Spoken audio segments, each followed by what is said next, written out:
She thought she was just being tough. HOA Karen strutted down the sidewalk, can of pepper spray in hand, and before I could even shout, "Psh!"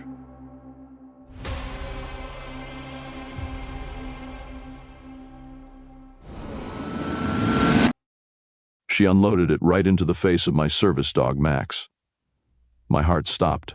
This wasn't just some neighborly squabble. This was my lifeline, my battle buddy, the dog trained to save me from the shadows of my military past.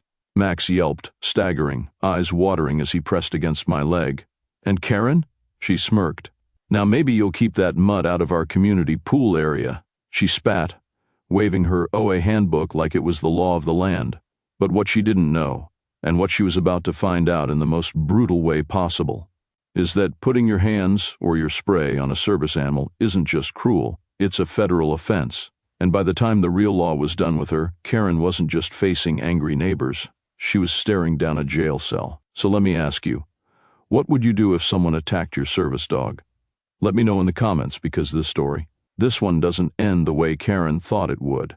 My name is Richard Hall, 62 years old, retired Army medic and proud handler of one of the best service dogs ever trained, Max, my German Shepherd.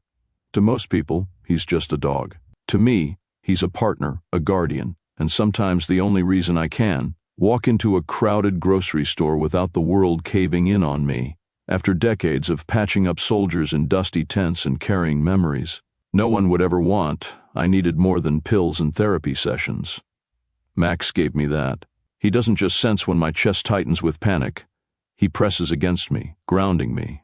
He's trained to fetch medication, to guide me out of overwhelming situations, even to wake me from night terrors. In short, he's not just a pet, he's a lifeline. And everyone in our lakeside community knew it. Everyone respected it. Everyone except Karen Whitfield.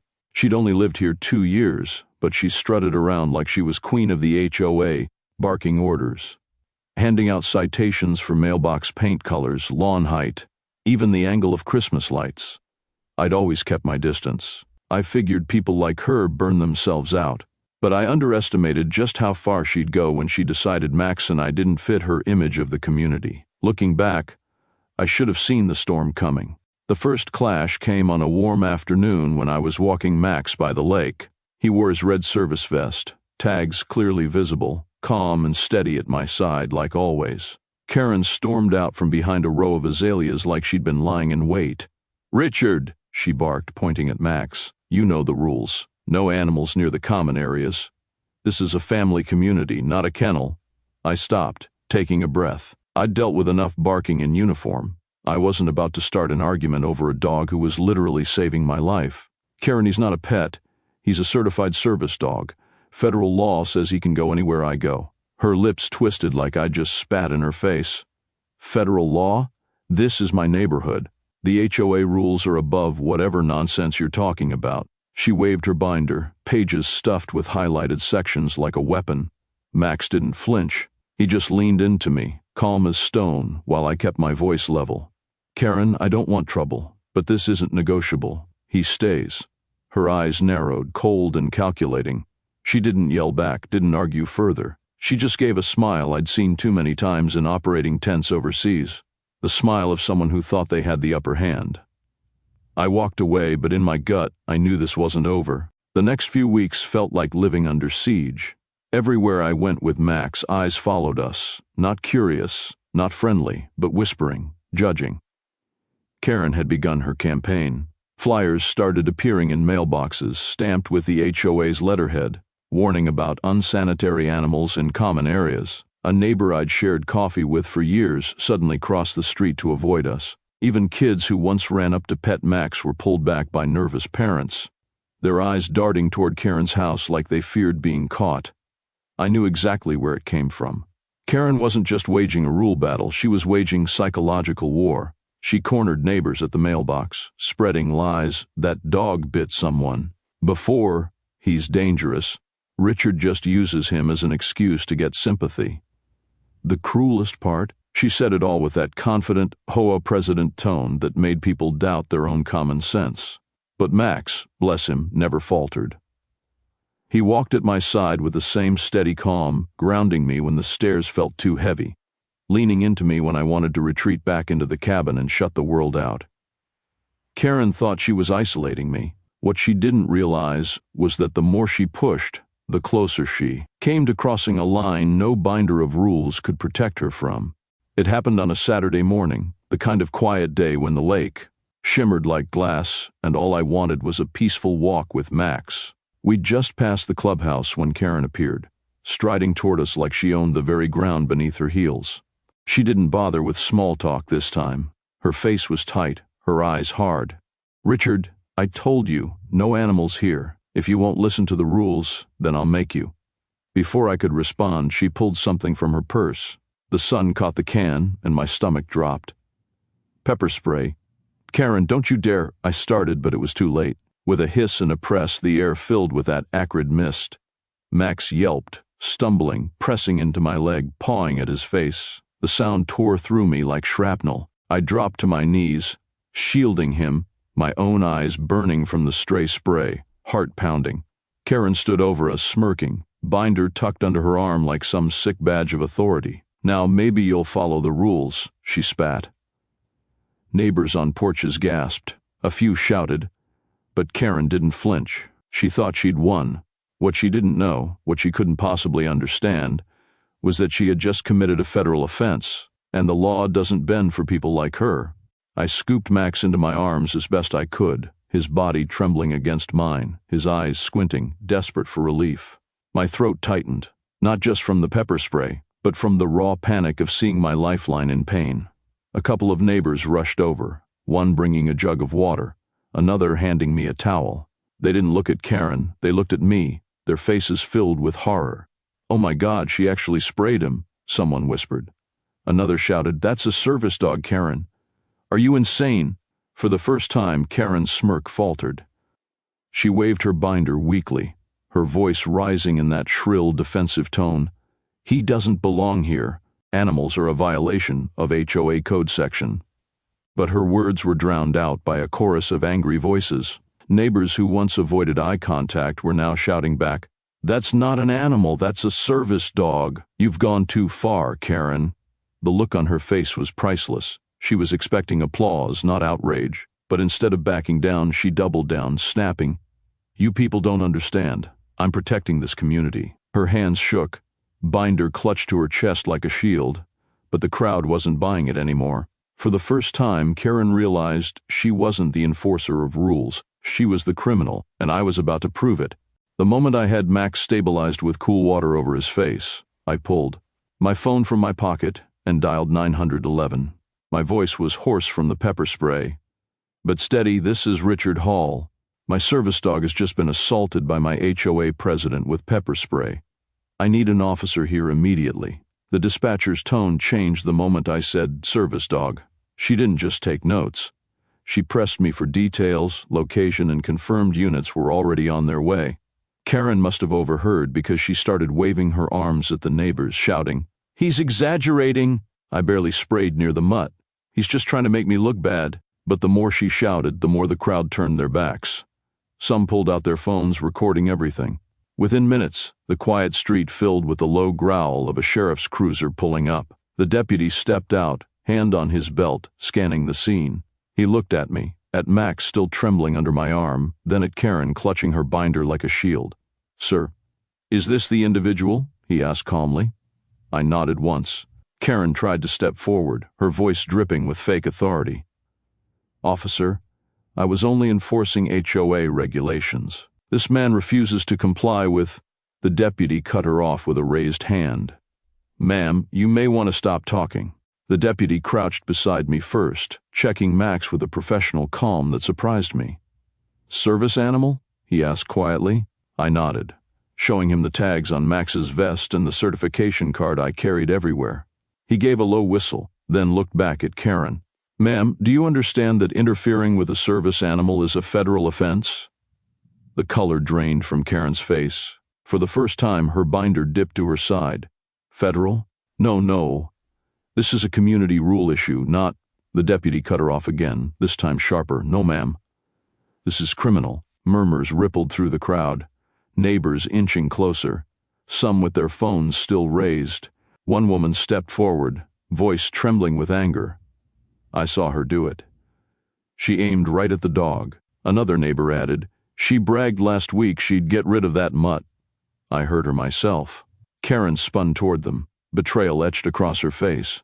"You're all lying. You've let him break rules for months, and now you're siding with—" The deputy's hand moved toward his cuffs, and she froze.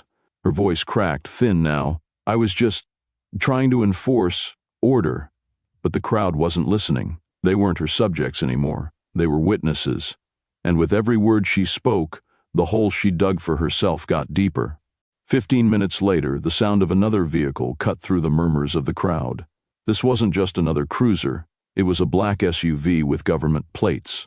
A tall man in a plain suit stepped out, badge glinting in the sun. The deputy straightened immediately. "Agent Miller, thanks for coming so fast." Karen's face went pale. She opened her mouth, closed it, then tried again. "Wait, this isn't— Federal agents don't come for dogs. This is overblown. This is harassment." Agent Miller didn't even look at her at first. He crouched down to examine Max, his tone calm but serious. "Certified service dog?" I nodded, showing him the documentation again. He studied it, gave a short nod, then finally turned to Karen. His voice was flat, professional, and utterly merciless. "Ma'am, interfering with or harming a service animal in performance of its duties is a federal offense, punishable by fines and imprisonment." The words hung in the air like a verdict. Gasps rippled through the crowd. Karen stumbled back a step, binder slipping from her hands, pages scattering like confetti across the grass. No, I was just following HOA policy," she stammered. But no one moved to help her. Phones stayed raised, neighbors stared, and for the first time since she'd crowned herself queen of the HOA, Karen Whitfield looked small. Karen scrambled to gather the scattered pages of her binder, her hands trembling as though those rules could still save her. She clutched them to her chest and forced out a laugh that cracked halfway through.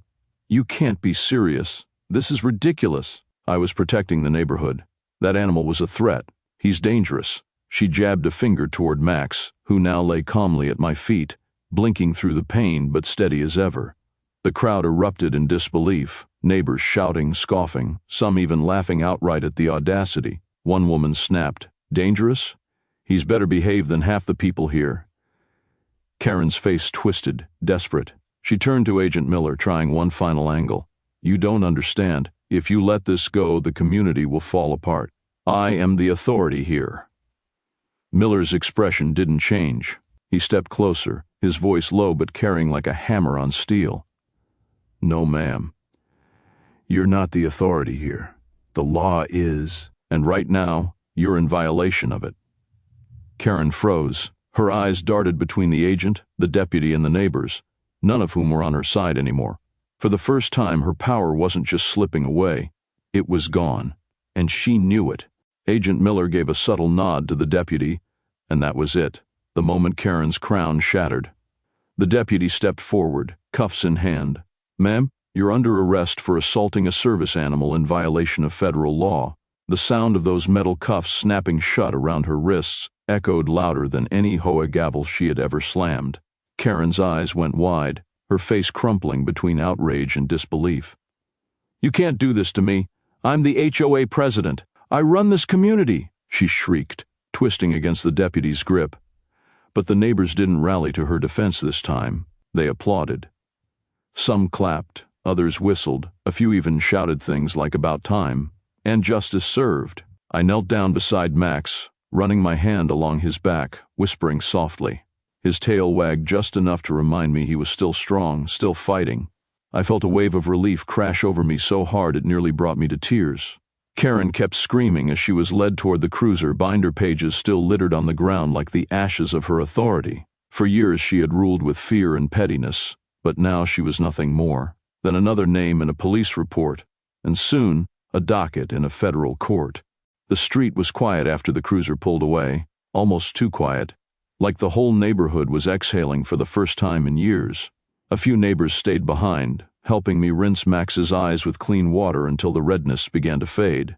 One man, who had always kept his head down around Karen, placed a hand on my shoulder. "Richard, we should have stood up sooner." She had us all scared, but not anymore. It hit me then. Karen's reign wasn't just over. It had united people she had spent years dividing. Over the next week, the news spread like wildfire. Local papers ran the story. HOA president arrested for assaulting disabled veteran service dog. Calls poured in, some from lawyers offering help, others from strangers who'd fought their own battles with HOAs and wanted to say thank you. Max recovered quickly, back to guiding me through the rough days, his loyalty unshaken. As for Karen, she wasn't just facing the HOA gossip mill anymore. She was facing federal charges, and every time her name popped up in court updates, I couldn't help but think of that smirk she wore the moment she sprayed Max. She thought she'd broken me. Instead, she'd destroyed herself, and now every neighbor knew the truth. Fear only works until justice knocks at the door. So that's how one power-drunk HOA president thought she could bully me and my service dog, and ended up cuffed in the back of a cruiser instead. But here's what I want to know. What would you have done if you were in my shoes that morning? If someone sprayed your dog, your lifeline, right in front of your neighbors, how far would you have gone to protect them? Drop your thoughts in the comments, because I read every single one. And trust me, I know so many of you have your own HOA horror stories. You're not alone. If you want to see more unbelievable HOA showdowns, hit that subscribe button and turn on notifications, because next week's story, let's just say it makes this one look tame. And if you made it this far, first of all, thank you. It means the world. Smash that like button to help Max's story spread, and share this video with someone who's had to deal with a Karen of their own. Because in the end, bullies only win when we stay quiet. And around here, we don't stay quiet.